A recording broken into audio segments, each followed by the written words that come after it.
하나님, 우리가 숨쉬고 노래하며 음식을 먹고 또 말하며 또 생각할 수 있는 은혜를 주셔서 진심으로 감사합니다. 오늘 2부 예배는 영상으로 드렸지만 3부 예배 강단에 서서 말씀을 증거할 수 있도록 축복하여 주셔서 감사합니다. 은혜 충만하게 하여 주시옵소서. 부족한 종의 먼 몸을 붙잡아 주시옵소서. 예수님의 이름으로 기도드립니다.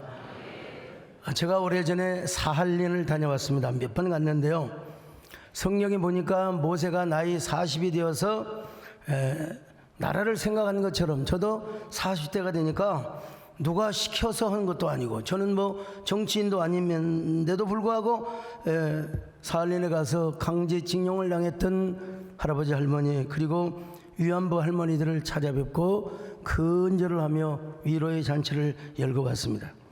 사할린으로 강제징용된 사람들은 그야말로 짐승과 같은 취급을 받았습니다. 그러면서 하루에 주먹밥 2개를 먹으면서 비행장, 탄광, 도로건설 현장에서 일을 하였습니다. 정말 죽지를 못해서 살았던 것입니다. 그러다가 마침내 1945년 8월 15일 조국이 해방되었을 때 크루샤코프 항구에 여러분 수만 명의 사람들이 몰려왔습니다. 거기 우리 한국 사람도 만여 명이 몰려왔다고 합니다. 마침내 배가 세차고 왔는데 그 배는 일본 배였기 때문에 일본 사람들만 다 태워간 것입니다. 우리 한국 사람은 어느 누구도 태워간 적이 없습니다. 그럼에도 불구하고 한국 사람들은 발을 동동 구르며 배를 기다렸습니다. 어머니 품으로 돌아가고 싶어서, 사랑하는 자식과 아내 품으로 돌아가고 싶어서 배만 오기를 기다렸습니다. 저 망향의 언덕에서 조국의 땅을 바라보며 통곡하며 그리워해도 여러분, 이미 나라는 멸망해서, 그리고 나라가 망하고 힘이 없으니까 누가 배를 보내준단 말입니까?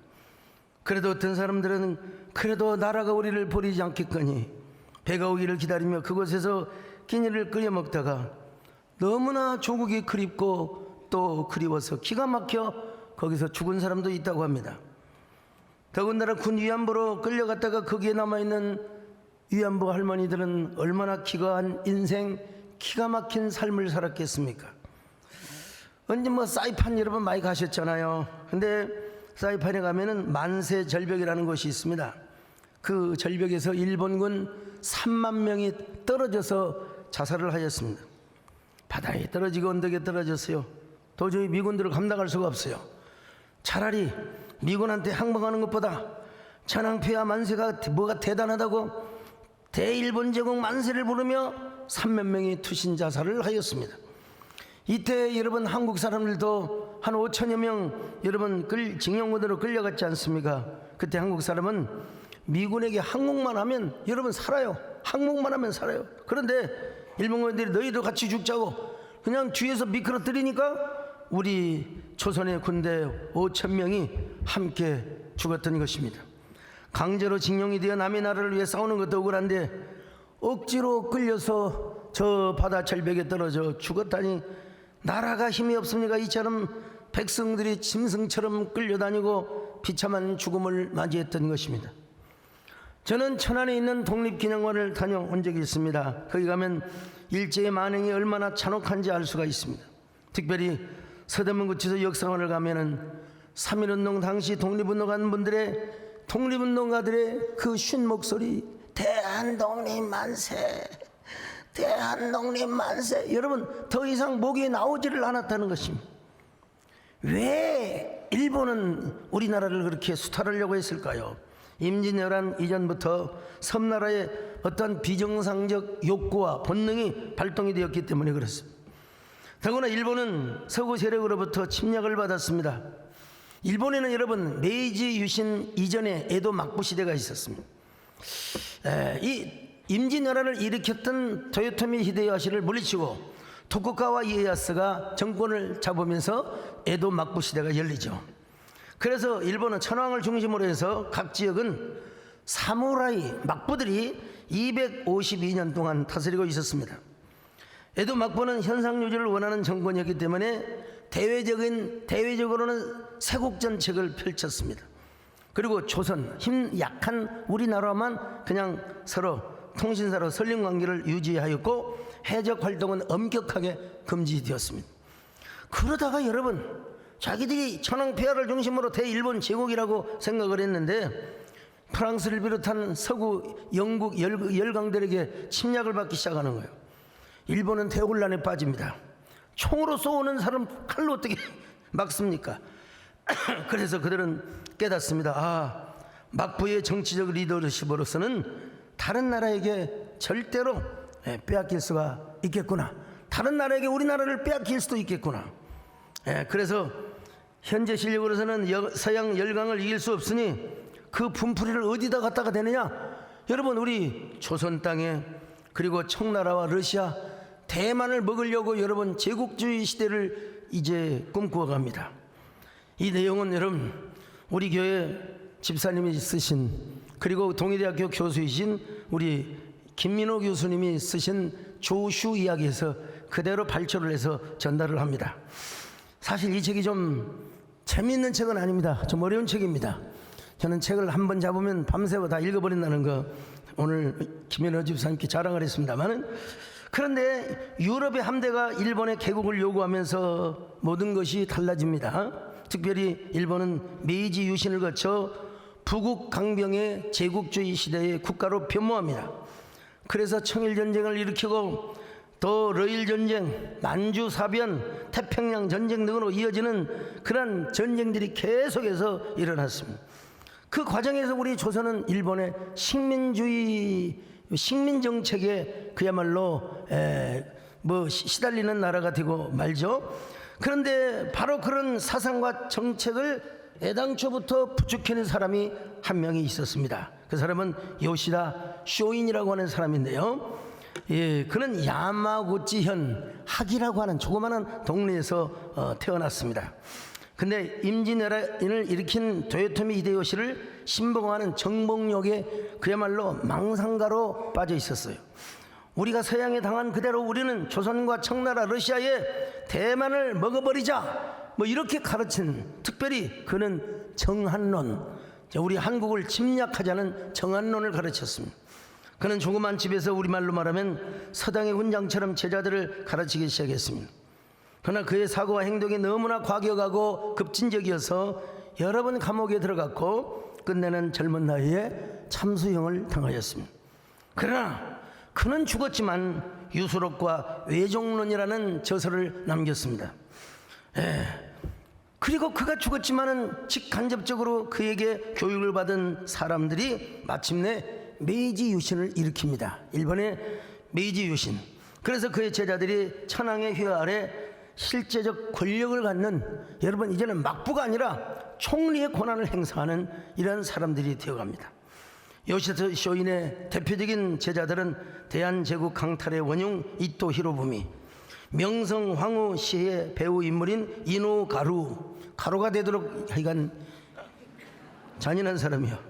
조선 초대 총독 데라오치, 그리고 경복궁을 강제 점령했던 전 일본 아베 총리의 고조부 오시마 등입니다. 여러분, 옛날에는 야마구치현을 뭐라고 하냐, 조슈번이라고 했어요. 조슈편. 지금은 이제 야마구치현이라고 하는데, 일본이 내각제가 처음 들어서던 시작된 1885년부터 1908년까지 약 30여 년 동안 내각 총리 출신들의 지역을 살펴보면 조슈번, 야마구치현의 출신이 10명이나 나옵니다. 10명.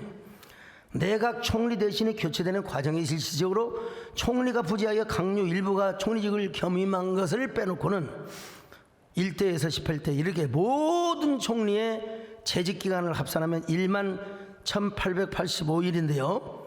그 가운데 조슈 출신의 이토 히로부미, 야마가타 아리토모, 가스가라 다로, 데라고치 마사케테. 이름이 하여튼 좀 급살맞아요. 아무튼간에요. 4명이 수상이 전부 다 7,537일 동안을 다스렸다고 합니다. 여러분, 이 역시 제가 뭘 알겠습니까? 전문 교수이신 우리 김현호 집사님 쓴 책에서 일일이 제가 받아 적어왔지요. 그리고 그때뿐만 아니라 그 이후에도 야마구치 현에서 다나카 기이치, 기시 노부스케, 사토 에이사쿠, 그리고 아베 총리 등이 나왔습니다. 여러분, 이들이 다 요시다 쇼인의 정한론의 교육을 받은 사람들입니다. 요시다 쇼인의 저서 유소록과 요정론을 읽고 자란 사람들이었어요.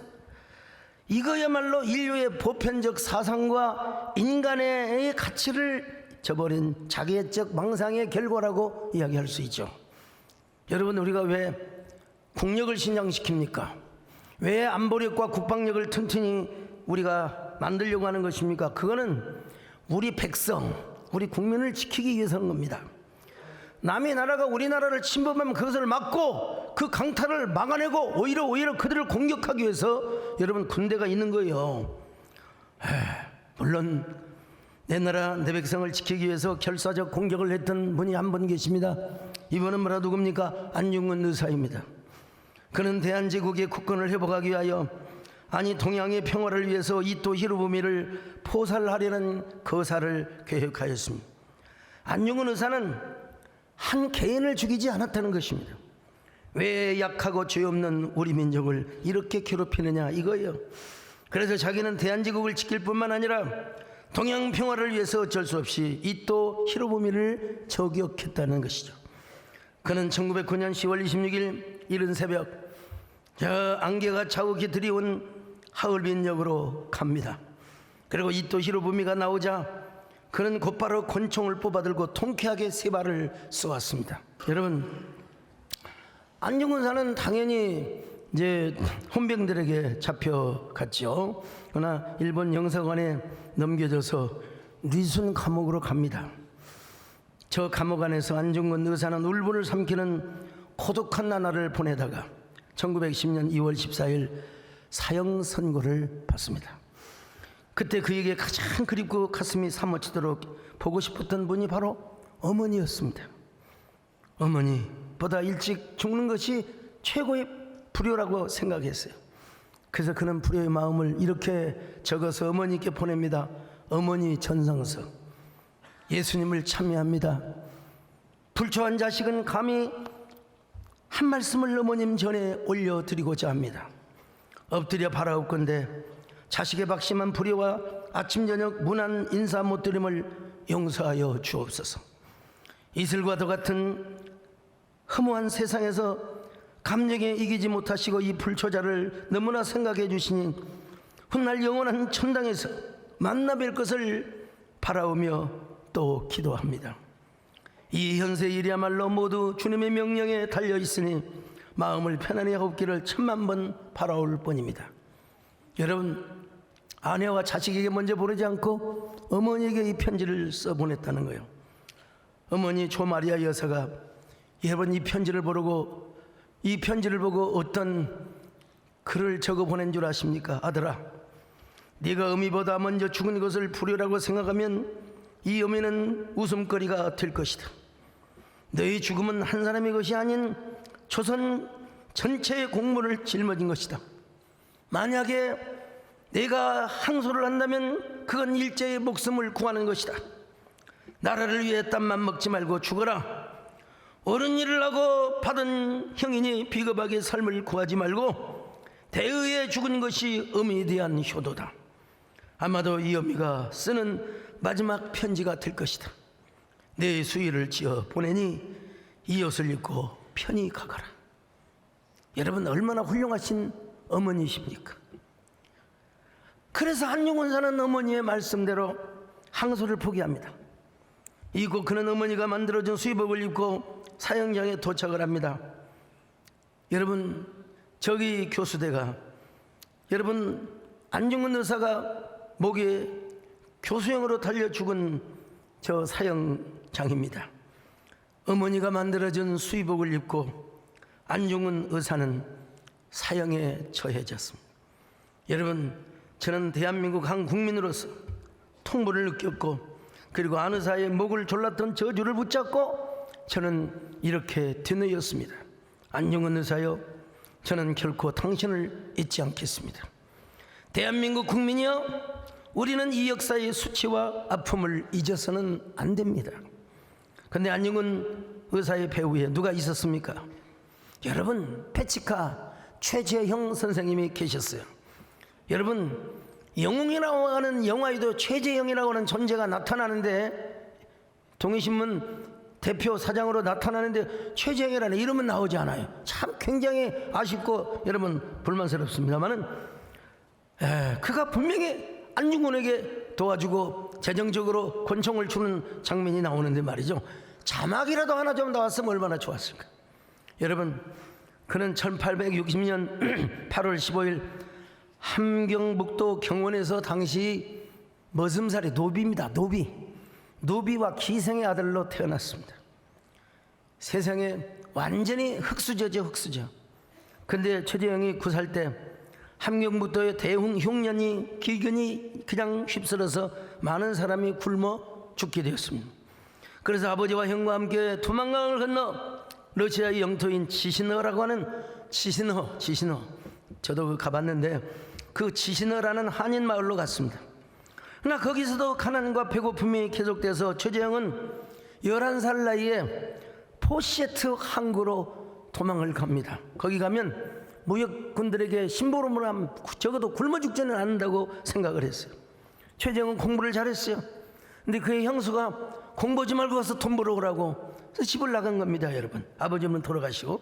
그래서 최재형은 그 항구에 마치 이르자마자 너무 배가 고파서 기진맥진해서 마침 그 자리에 쓰러져 버리고 말았습니다. 근데 그 쓰러진 소년을 품고 집으로 데려갔던 분이 러시아 정교인의 독실한 그리스도인이었습니다.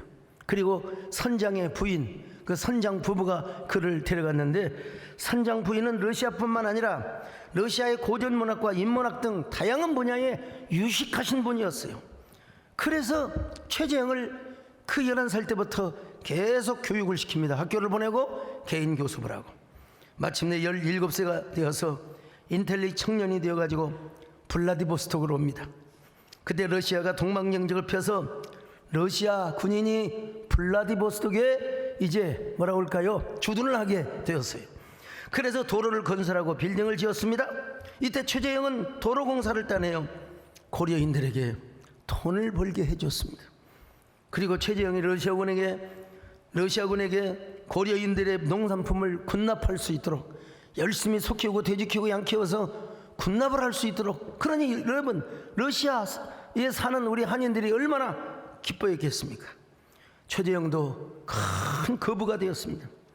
그래서 각 동네마다 학교를 세웠습니다. 동시에 교회를 세웠습니다.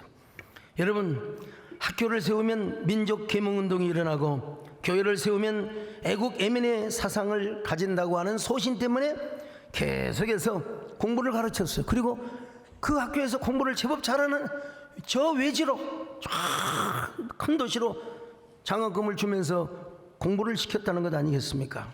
그래서 고려인들은 바로 최재형에게 페치카라는 선물을, 별명을 지어준 것입니다. 러시아 말로 벽난로요. 우리의 벽난로가 되시는 최재형 선생님. 제가 지금 하는 이야기는 수원대 박환 교수님이 쓴 페치카 최재형이라는 책과 최재형 기념사업회 이사장이신 문영숙 이사장이 쓴 독립운동가 최재형이라는 책을 제가 다 읽고 여러분에게 지금 말씀을 드립니다. 그리고 더 자세한 내용은 그의 장손주 최발렌틴이라고 하는 그분에게 우리 교회도 오셨는데요, 그분이 할아버지의 모든 일거수일투족을 저에게 다 얘기해 주셨어요.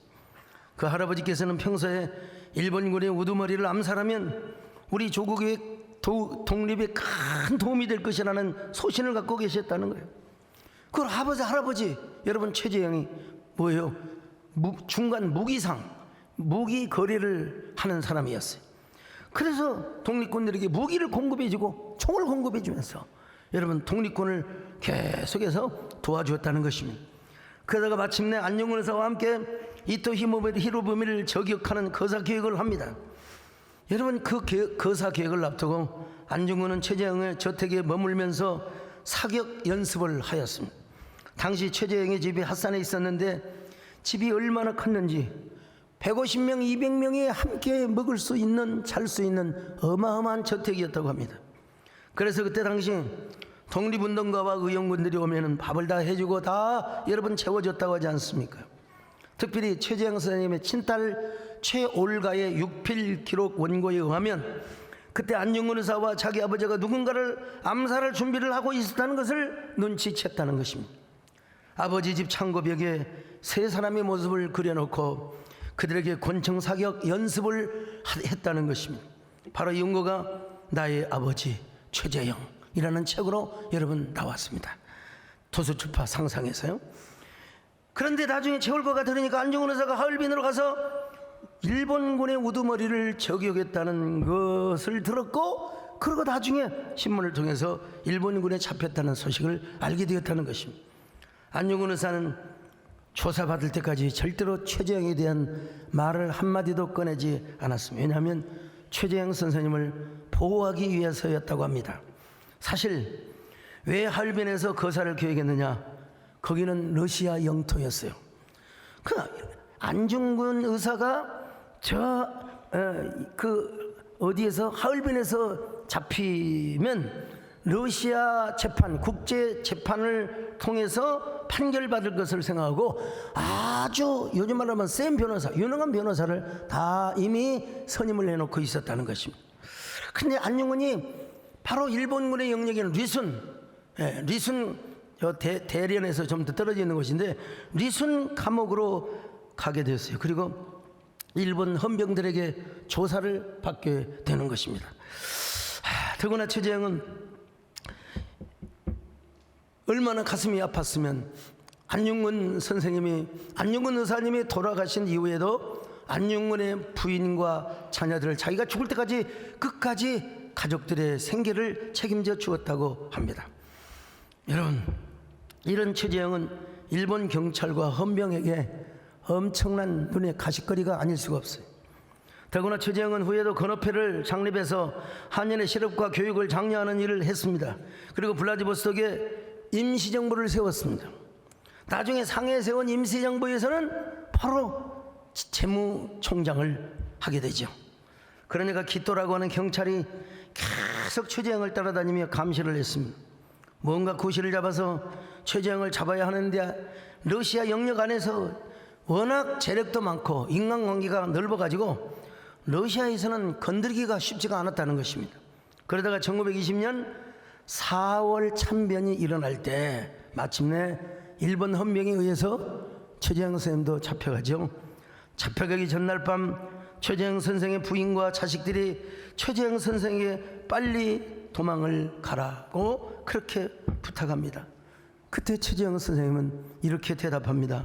내가 만약에 도망을 간다면 일본 군들이 너희와 우리 가족들을 다 괴롭힐 것이다. 고문을 가할 것이다. 나 한 사람 가서 죽어. 나 한 사람 희생 당하면 될 테니 너희들은 안심하거라. 여러분, 그렇게 잡혀서 소베스카야 언덕 어느 곳에서 총살을 당했다는 겁니다. 정확한 기록은 나오지 않지만 최 발렌틴에 의하면 그냥 총으로 쏜 게 아니라 일본 문사에는 최재형이가 도망을 가니까 쐈다고 하니 그건 믿을 수가 없는 것이고요. 예. 여러분 그 가족들이 더 잘 알잖아요. 너무나 개머리판으로 머리가 깨지고 온몸이 상하여서 그 시체를 이양을 해주지 못했다는 거예요. 너무나 잔인하게 죽여가지고 지금도 어쩌면 소베스가야 어느 언덕에 그분의 시신이 묻혀 있으리라고 봅니다. 저는 언젠가 최재형 선생을 주제로 한 KBS 다큐를 촬영하러 갔을 때 제가 소베스가야 언덕에서 이런 시를 제가 낭송했습니다. 님은 이곳 언덕 어딘가에 싸늘한 시신이 되었고 한 줌의 바람이 되어 떠났지만 우린 여전히 님을 보내지 못하고 그리워합니다. 포시에트 항구에 지쳐 쓰러졌던 소년이 우수리스크의 거상이 되어 독립운동가들의 차가운 몸을 따뜻하게 안아주는 불의 패치가가 되었으니 시베리아의 혹독한 겨울 눈보라도 그 푸른 불꽃을 꺼뜨릴 수가 없었습니다. 중약하고요 때늦은 초시를 바치는 우리를 용서해 주십시오.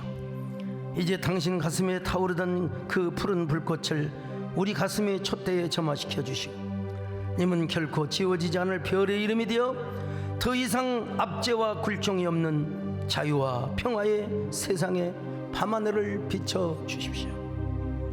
여러분, 그곳에서 제가 이런 생각을 해봤어요. 과연 우리나라 국민들 가운데 이런 안중근 의사의 고통, 최재형 선생님의 후원, 이런 역사를 알고 있는 분이 얼마나, 전문가 말고 일반 국민들 가운데 이런 고난의 수치와 역사의 아픔을 알고 있는 사람이 어디 얼마나 있을까? 우리 젊은이들 가운데는 더더욱 얼마나 있을까?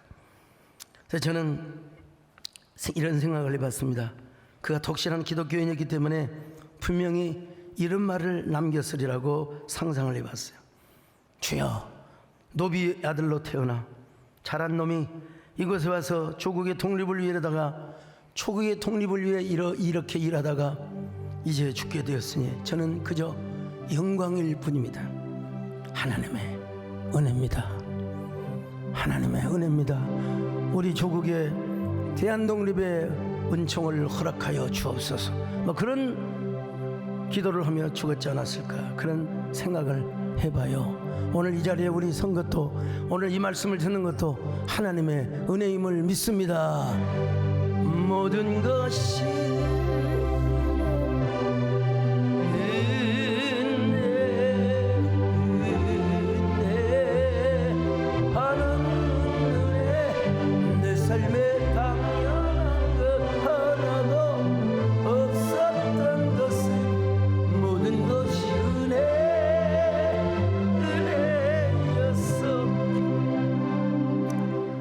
마음속으로 이렇게 외쳤을지도 모릅니다. 고려인이여 조선인이여, 광복의 날은 반드시 올 것입니다. 그러나 광복이 된 지 50년 100년이 지나도 오늘 우리가 당한 이 수치와 비극을 결코 잊어서는 안 됩니다. 기억해야 우리는 더 넓은 광복을 경험하게 될 것입니다. 그래서 저는 소베스가의 언덕에 어떻게든지 최재형 선생님의 순국 기념비라도 한번 세우면 좋겠다고, 아무리 제가 노력을 해도 안 돼요. 러시아에서 허락을 안 해주는 거예요. 그래서 그때 당시 문화관광위원장이신 안민석 전 의원님과 함께 가서 최재형 기념관 안에 흉상과 기념비를 세우고 왔습니다. 여러분, 그리고 최재형 선생님의 직계 후손들이 우리나라에 오면은 반드시, 여러분, 코로나 이전에 많이 와서 우리가 많이 대접해 주지 않습니까? 용돈도 비행기 티켓도. 저는 문학을 하는 사람이지만 당시 많은 문학인들이, 많은 지성인들이 친일파로 변절을 해버렸습니다. 조정래 씨가 쓴 한강이라는 소설 10권째 쭉 후반부를 보면 친일파가 어쩔 수 없이 될 수밖에 없었던 지식인들, 글 쓰고 시를 쓰고 음악을 하는 분들이 다 친일파가 되어버리는 거예요. 여러분, 왜 그랬을까요? 우리나라가 독립될 줄 알았으면 그런 일을 안 했겠죠. 독립이 안 될 줄 알았어요. 독립이 안 될 줄 알았어요. 그러나 여러분, 그런 친일파도 많았지만 독립운동의 정신은 더 뚜렷하고 선명했습니다. 더 저항적이었습니다. 지금 광복회 회장이신 이종찬 회장님의 조부 되시는 이혜영 선생님 같은 경우 종로의 그 수많은 땅을 다 팔아서 만주로 그 돈을 가지고 가서 신흥무관학교를 세웠습니다. 청산리 전투를 비롯하여 봉오동 전투할 것 없이 우리가 대성을 거뒀어요. 그리고 이제 무관학교에서 훈련했던 병사들을 이끌고 조선 땅으로 와서 일본군을 공격하려고 했는데 하나님께서 그들의 중심과 사상을 보시고, 또 여러분, 하나님의 은혜로 우리 나라 입장에서는 여러분 해방의 계기가 된 거죠. 그러나 그때 희생당한 그런 그 유가족들에게는 조의를 표합니다만은, 여러분, 미국이 사람이 제일 적게 사는 나가사키와 히로시마에 원자폭탄을 투하했어요. 야, 일본이 꼼짝을 못하고 이제 항복을 안 하면 이제 동경에다가 이제 쏘겠다, 도쿄에다가 쏘겠다. 그러니까 천황이 여러분 꼼짝을 못하고 항복을 하게 된 것입니다. 그리고 우리나라는 자연스럽게 해방이 되고 만 것입니다. 참 이 부분은 은혜로 여겨지기도 하고 또 아쉽게도 느껴지기도 합니다. 어쩌면 우리 독립군의 힘으로도 역사에는 if라는 게 없어요. 가상이라는 게 없지만 어쩌면 독립군이 공격하기도 전에 일본이 항복을 했으니 여러분 아쉬운 대목이 있지요.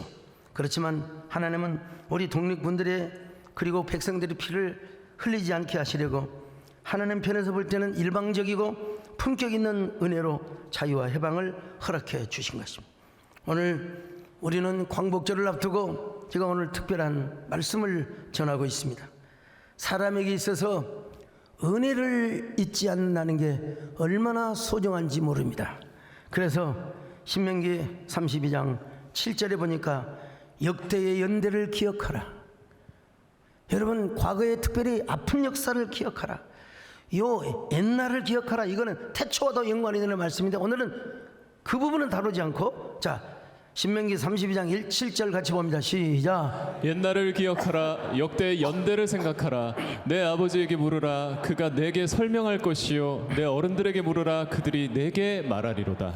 여러분 특별히 우리 예수님께서도 고난의 잔을 자신의 고난의 잔을 잊지 말라고 그러면서 성찬식을 하면서 주님의 죽으심과 십자가의 고통을 반드시 기억하라고 말씀하고 있습니다.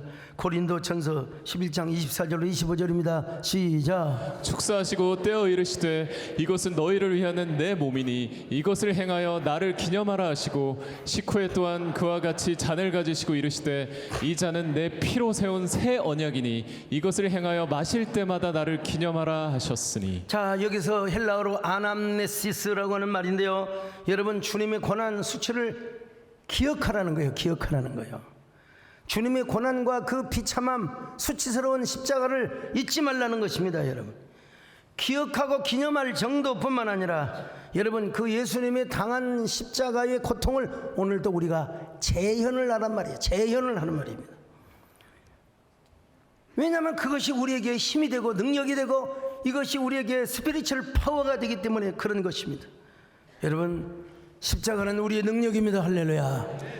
고난당한 주님을 바라보시기를 바랍니다. 십자가를 잊지 마시기를 바랍니다. 그 십자가의 삶을 재현하시기를 바랍니다. 근데 우리가 하나 알아야 될 것이 하나 있는데 그것은 바로 뭐냐, 우리의 독립이 완전한 독립이 아니라는 겁니다. 아직도 미완이요.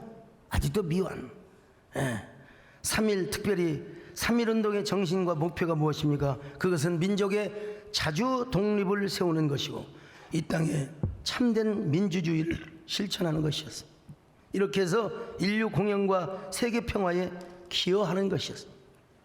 나 여러분 여전히 우리나라는 여전히 국론이 분열이 되어 있고 유일한 분단 국가로 끊어져 있습니다.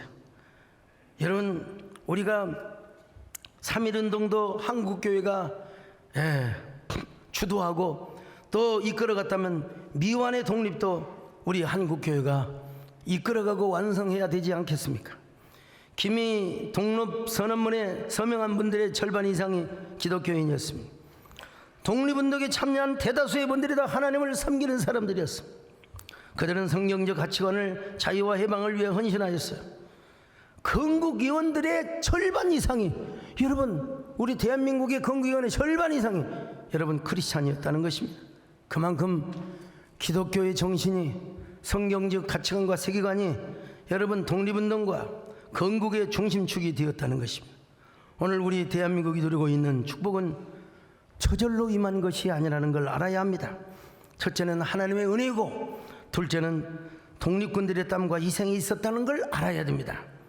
그러므로 우리는 이러한 사실을 기억하고 또 기억해야 돼요. 그럴 때 우리는 마침내 기억이라는 꽃을 피워낼 수 있습니다.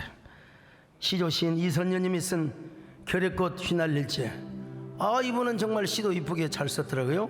나라가 없는 세월 한 맺힌 통곡이여 푸르디 푸른 영혼 검불꽃 피멍들고 맨발의 투혼만으로 태극기를 건드려 마른 풀 서거기는 흙이를 등에 업고 굽이진 산등성을 봄 찾아 헤매었네. 내 나라 내 님의 품에서 독립의 꿈을 꾸노라. 산 넘어 봄을 찾아 버선발 앞세우고 8월의 하늘 위에 계륵꽃 휘날릴 채 터지는 함성 소리에 하늘문이 열리네. 중력하고요 산당아 곱게 피는 납동산 올라앉아 정갈한 햇물바다 이 몸을 씻어내고 내조국 꽃피는 동산에 들꽃 되어 피리라. 들것되어 피리라. 아름다운 참 시조시이냐. 그러므로 오늘 우리도 이 하나님의 은혜와 독립군들의 정신을 기억하며, 여러분, 우리는 기억의 꽃을 피워야 합니다. 기억의 꽃을 피워 더 강력하고 위대한 대한민국을 만들어 가야 합니다. 언젠가 복음과 자유민주주의, 시장경제를 중심으로 한 피흘림이 없는 복음 안에서의 평화통일, 예수님으로의 평화통일을 우리는 이루어야 합니다. 그런 저와 여러분이 되시기를 바라며, 우리 한국교회가 되시기를 바라며, 그런 대한민국이 되시기를 주의 이름으로 축원합니다. 할렐루야. 축원합니다. 이 땅의 동과 서남부 가득한 죄악 용서하소서. 모든 우상을 주님만 높이는 나라 되게 하소서. 저 건너뛰어서 성령의 새바람 이 땅에 불어오소서. 주의 영 생기로 우리를 다시 살리소. 이 땅에 하나님 영광 커 그런 나라가 되게 하소서.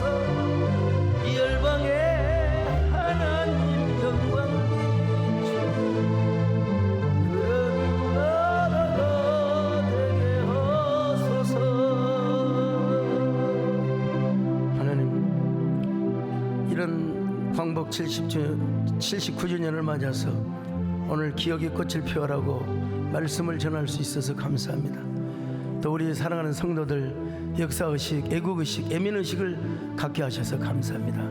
물론 그것마저도 예수 그리스도 안에서 해야 하지만, 주여, 나는 어떤 사람입니까? 이 민족과 이 역사를 위해서 우리 교회는 무슨 일을 해야 될 것인가? 거시적인 안목을 주시고 거시적인 시야를 주셔서 우리 교회가 할 일이 있고 우리가 할 일이 발견되어지는 저희들 되게 하여 주옵소서. 자, 함께 한 몇십 초라도 내가 주님 앞에 해야 될 일,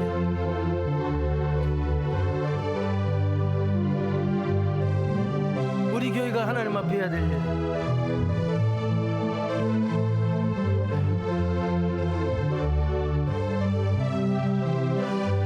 우리 가족이 이 민족과 역사를 해야 될 일, 주여 이 일들을 발견하게 도와주시고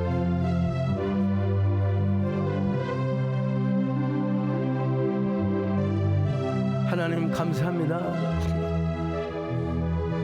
결의꽃 휘날릴째 우리가 저 들녘에 한 구리의 꽃이 되게 하시고 한 구리의 아름다운 꽃으로 피어나는 귀한 애민 애국적 저희들이 되게 축복하여 주옵소서. 함께 하시고 도와주시기를 바라옵고 예수님의 이름으로 기도드리옵나이다.